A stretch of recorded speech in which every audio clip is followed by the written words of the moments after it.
Let's bring them on, ladies and gentlemen.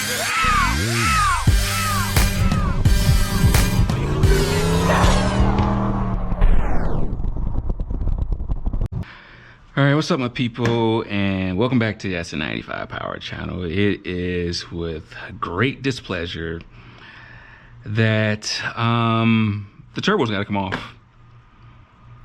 You know, man, these last 2 years has been rough with this turbo build. So, you know, if you've seen the last video, I finally got a nice combination of bolt and header trueness, or not really trueness. I just cut the link bars on the headers. Fine with the leaky headers, but now it's issue where I'm not making any boosts with the turbo. So when you're not making any boosts on a turbo system, first thing you want to do is check for leaks. Obviously, you want to check for leaks on the cold side, because if it's the hot side, you hear it as an exhaust leak. You know, it's very obvious to hear an exhaust leak. Cold side is a little bit different. It's nothing that you'll necessarily hear.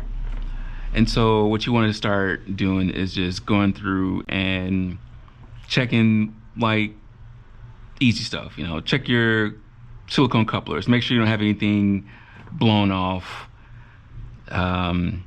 Could be I have a damaged intercooler. I really don't think that's it.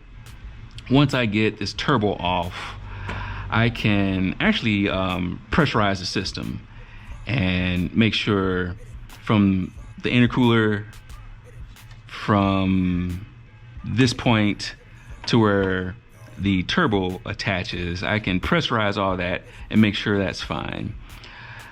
But I really think it's a turbo. It's cheap China turbo. It's a cheap offshore turbo. I just noticed as soon as I installed it, this thing was just generating way more heat than I'm used to coming from this side. I remember at first I thought, you know, maybe my old alternator was going bad. It was just generating a lot of heat. Swap to a different alternator, it's the same amount of heat that's being generated just from this side right here. Now, what I didn't look at is I didn't make sure that the turbine housing is 0.91 AR like I ordered. It could be that, you know, by this being offshore turbo, that they might have sent me a 0.68 AR, which was creating a whole lot of back pressure. And I think I'm just speculating right now. And if that was the case, that might be the reason why I was generating so many heat, and, you know, too much back pressure probably could have damaged the seal. So we gotta take this off, and enough talking, let's get to it. First thing I'm gonna do is just take this battery off. So the saving grace in all of this is my channel sponsor, Gears Auto Works, is sending me out a replacement turbo. I'm talking with Greg right now, and we're just gonna probably just use this replacement turbo as a temporary thing, and probably over the winter we're just going to go with something totally different.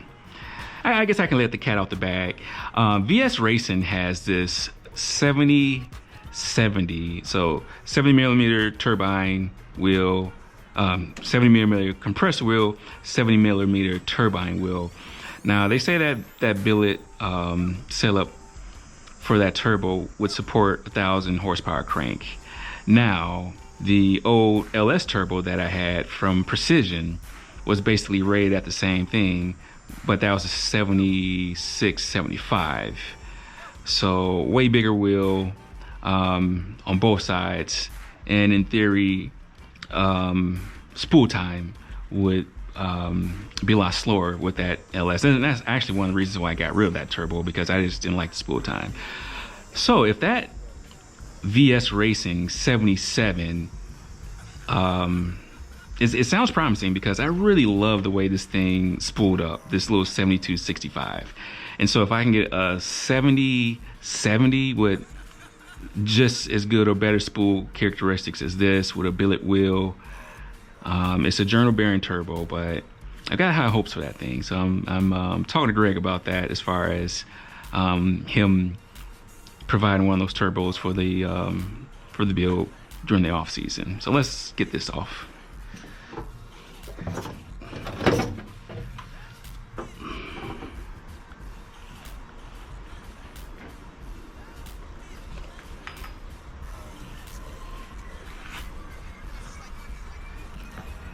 Here's got a marking 496 housing. All right, so we got the turbo out, and before I take this turbo apart, I want to test this blowout valve. Now, I already ran over a couple of things that can cause a no boost situation. And to test this is quite simple. Basically, when the manifold creates vacuum, it pulls on this blowout valve. So we're just going to, if this thing still works, try to recreate some vacuum. All right, I can start seeing this pull open. Hopefully you can see that it's pulled open. So I know the seal on this is good. The diaphragm inside of it is good. It's working the way it should be. Just this little thing just doesn't create enough vacuum to open it up far enough. I vent it and it closes. So I'm cool with that. Now let's disassemble this. Gosh, I don't know if all this was discolored before. Man, look at this. This fitting is discolored. Like this side of the turbine is discolored. Like there's a lot of indication that we had a lot of heat happening. Like, yo, this mother Mickey Freaky is on here. Now I know with heat, you know, it tends to make things expand, but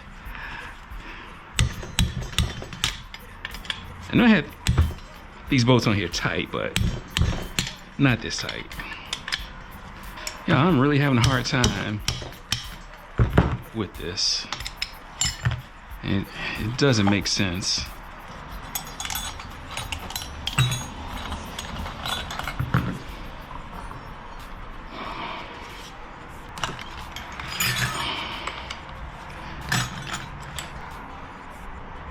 Nothing looks out of the ordinary. So I'm going to say this turbo is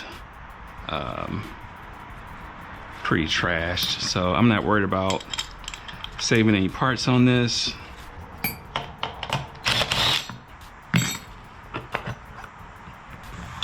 So this is reversed thread.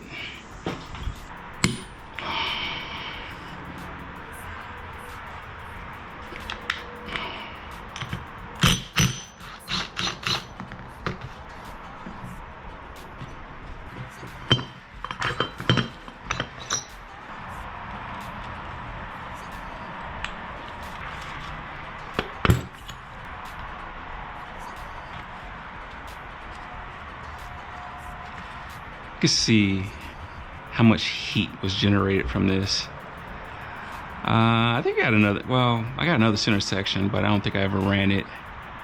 But it definitely should not be generating this amount of heat.